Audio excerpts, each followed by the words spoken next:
गैर लाभकारी संस्थाएं, पहला प्रश्न है अपने नोट्स का। गैर लाभकारी संस्थाओं से क्या आशय है? गैर लाभकारी संस्थाएं या गैर व्यापारिक संस्थाएं, व्यापारिक संगठनों के अलावा प्रत्येक देश में कुछ ऐसी संस्थाएं भी होती हैं जिनका प्रमुख उद्देश्य लाभ कमाना नहीं होता है बल्कि समाज की सेवा करना होता है, उसे हम गैर व्यापारिक संस्थाएं कहते हैं। गैर व्यापारिक संस्थाओं के 5 उदाहरण दीजिए, आपके सामने है। ठीक है, स्कूल कॉलेज वगैरह आप लिख देना अगर पेपर में आता है तो, बहुत सिंपल सा क्वेश्चन है। गैर व्यापारिक संस्थाएं आय किन साधनों से कमाती हैं, ये प्रश्न आता है 2 नंबर में। गैर व्यापारिक संस्थाएं आय के प्रमुख साधन निम्नलिखित होते हैं: प्रवेश शुल्क, चंदा, डोनेशन, सहायता, संस्था शुल्क, आजीवन शुल्क आदि। ठीक बेटा, ये क्वेश्चन बहुत मोस्ट है, 2 नंबर में आ सकता है।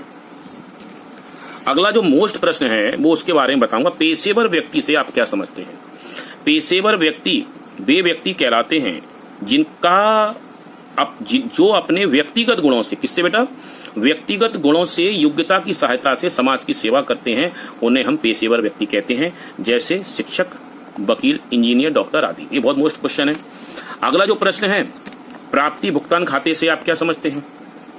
प्राप्ति भुगतान खाता वे खाता होता है जो सामाजिक संस्थाएं, गैर व्यापारिक संस्थाएं रोकड़ बही की सहायता से बनाती हैं और एक निश्चित अवधि के लिए अपनी वित्तीय स्थिति और रोकड़ शेष को जानकारी के लिए एक खाता तैयार करती हैं।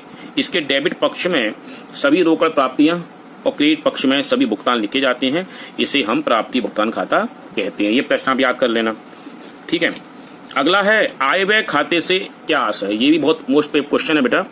वर्ष के अंत में पेशेवर व्यक्ति और गैर व्यापारिक संस्थाओं द्वारा निश्चित अवधि की आय व्यय बचत जानने के लिए जो खाता बनाया जाता है उसे हम आय व्यय खाता कहते हैं। इसके समस्त व्यय डेबिट की तरफ आएंगे, समस्त आय क्रेडिट की तरफ आएंगी और समायोजन के साथ लिखी जाएंगी। ठीक है बेटा, समायोजन के साथ लिखी जाएंगी जिनका संबंध उस लेखा वर्ष से है। पूंजीगत मदों को इसमें शामिल बोलो नहीं करते हैं। ठीक है, अगला प्रश्न है मोस्ट इंपोर्टेंट, सबसे ज्यादा जो मोस्ट है मैं वो बता रहा हूं बेटा। प्राप्ति भुगतान खाता बनाते समय किन किन बातों को ध्यान में रखना चाहिए? प्राप्ति भुगतान खाता बनाते समय निम्नलिखित बातों को ध्यान में रखना चाहिए। प्राप्ति भुगतान खाता बनाते समय सबसे पहले प्राप्ति पक्ष में प्रारंभिक रोकड़ शेष का लेखा होता है। प्राप्ति भुगतान खाते में केवल नगद व्यवहारों का लेखा होता है, उधार व्यवहारों का लेखा इसमें नहीं होता है। प्राप्ति भुगतान खाते में पूंजीगत और आयगत दोनों प्रकार की मदें आती हैं, ये ध्यान रखना बेटा। प्राप्ति भुगतान खाते के प्राप्ति पक्ष में सभी प्राप्तियां का लेखा किया जाता है, चाहे वह किसी भी वर्ष से संबंधित हो। इस प्रकार भुगतान पक्ष में सभी भुगतानों का लेखा होता है, चाहे वह किसी भी वर्ष से संबंधित हो। ये क्वेश्चन बहुत मोस्ट है। ठीक है, अगला प्रश्न बहुत मोस्ट है जो मैं आपको बता रहा हूं। पूंजी कोष कैसे ज्ञात किया जाता है? पूंजी कोष ज्ञात करने के लिए आपको केवल एक सूत्र लिखना है जो मैं बता रहा हूं, उसके अलावा मत पढ़ना आप। Capital of the beginning year, बस इतना लिखना है। Total asset on that date minus कर देना total liabilities on that date, that final. और इसको लिखना पड़ेगा। अगर आपके थोड़ा लिखना चाहते हो तो आप सुन लीजिए। गैर व्यापारिक संस्थाओं की अपनी कोई पूंजी नहीं होती है, प्रति वर्ष होने वाली बचत को जमा करते हैं, इसी बचत को पूंजी कोष कहते हैं। प्रारंभिक पूंजी ज्ञात करने के लिए संपत्तियों के योग में से प्रारंभ की संपत्तियों के योग में से प्रारंभ के दायित्वों को घटाना पड़ता है, जो शेष आता है उसी को हम प्रारंभिक पूंजी कहते हैं। ठीक है, ध्यान रखना बेटा, उसी को प्रारंभिक पूंजी कहते हैं। अगला प्रश्न, आय व्यय खाते में चंदे की रकम की गणना कैसे की जाती है? प्रश्न भी आ सकता है। आय व्यय खाते में चालू वर्ष के चंदे की रकम में से गत वर्ष के चंदे की रकम अगले वर्ष के चंदे की रकम घटा देनी चाहिए, बस इतना लिखना है, 2 नंबर आपके हो जाएंगे। ठीक है, इंपोर्टेंट बता रहा हूं बेटा, और कुछ नहीं बता रहा। हो गया। अगला जो प्रश्न है वो बताने जा रहा हूं, बहुत मोस्ट है। प्राप्ति भुगतान खाता आय व्यय खाते में अंतर बताइए। प्राप्ति भुगतान खाता आय व्यय खाते में अंतर। प्रकृति, यह रोकड़ बही का सारांश होता है। प्राप्ति भुगतान खाता रोकड़ बही का सारांश होता है। लाभकारी संस्थाएं लाभ हानि खाते की तरह होता है, मतलब आय व्यय खाता जो होता है ना बेटा वो लाभ हानि की तरह होता है, ध्यान रखना। आय व्यय खाता लाभ हानि खाते की तरह होता है। पक्ष की बात करते हैं, पक्ष माने साइड। इसके डेबिट साइड में प्राप्तियां और क्रेडिट साइड में भुगतान लिखे जाएंगे। इसके डेबिट साइड में व्यय, क्रेडिट साइड में आय लिखी जाएगी। अब प्रकार देखते हैं, कौन सा नेचर बोलते हैं, क्या ये वास्तविक खाता होता है और ये नाममात्र का खाता होता है। शेष, इसके प्रारंभ में शेष आता है, इसके प्रारंभ में कोई शेष नहीं आता है। अंतिम शेष, इसके खाते बनाने में अंतिम रोकड़ शेष और बैंक शेष ज्ञात करनी होती है। यह खाता बनाने के बाद आय का व्यय पर आधिक्य और व्यय का आय पर आधिक्य ज्ञात होता है, मतलब आय और व्यय में होने वाली कमी का पता लगाते हैं। पूंजीगत आयगत, इसमें पूंजीगत और आयगत दोनों प्रकार की मदें आएंगी, ध्यान रखना, इसमें केवल आयगत मदें आएंगी। ठीक है बेटा, बहुत इंपॉर्टेंट क्वेश्चन है ये।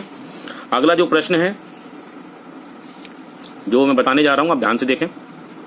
प्राप्ति भुगतान खाता और रोकड़ खाते में क्या अंतर होता है। प्राप्ति भुगतान खाता और रोकड़ खाते में निम्नलिखित अंतर होता है।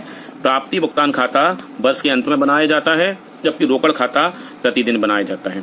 तिथि देखते हैं, इसमें प्रविष्टियां तिथि के अनुसार नहीं होती हैं, इसमें प्रविष्टियां तिथि के अनुसार होती हैं।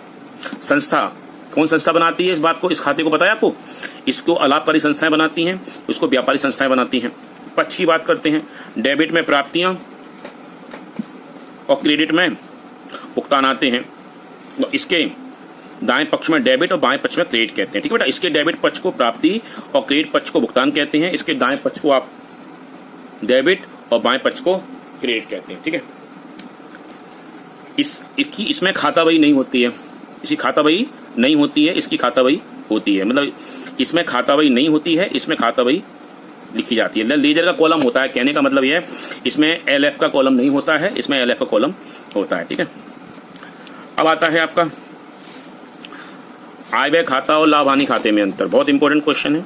लाभ हानि खाता का प्रमुख उद्देश्य लाभ और हानि ज्ञात करना होता है। आय व्यय का प्रमुख उद्देश्य जो होता है वो आय और कमी, आय में कमी ज्ञात करना होता है।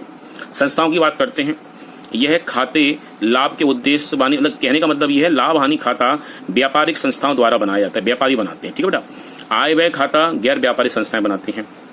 उद्देश्य की बात करते हैं, लाभ हानि खाता व्यापार में लाभ हानि को ज्ञात करने के लिए बनाया जाता है। यह संस्थाएं केवल आय और व्यय की जानकारी के लिए बनाती हैं। ठीक है, पूंजी का संबंध, इसमें पूंजी का संबंध सीधा होता है। लाभ हानि खाते में पूंजी का सीधा संबंध होता है, आय व्यय खाते में पूंजी का सीधा संबंध नहीं होता है, इतना याद रखिए।